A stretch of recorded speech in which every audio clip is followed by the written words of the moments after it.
বন্ধুসকল, এটা কথা মন কৰিছেনে?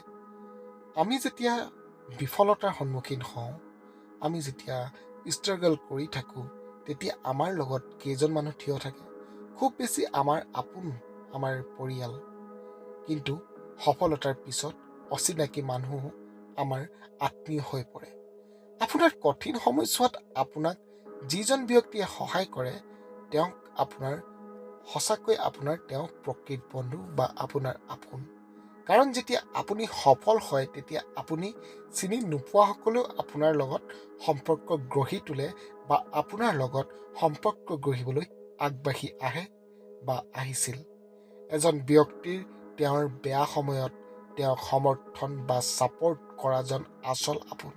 যেতিয়া আপুনি সফলতা লাভ কৰে, তেতিয়া পৃথিৱীখনে আপোনাক স্বয়ংক্ৰিয়ভাৱে অনুসৰণ কৰে, কিন্তু সফলতাৰ আগত অতি কম সংখ্যক লোক আপোনাৰ লগত থাকে বা ছাপোৰ্ট কৰে।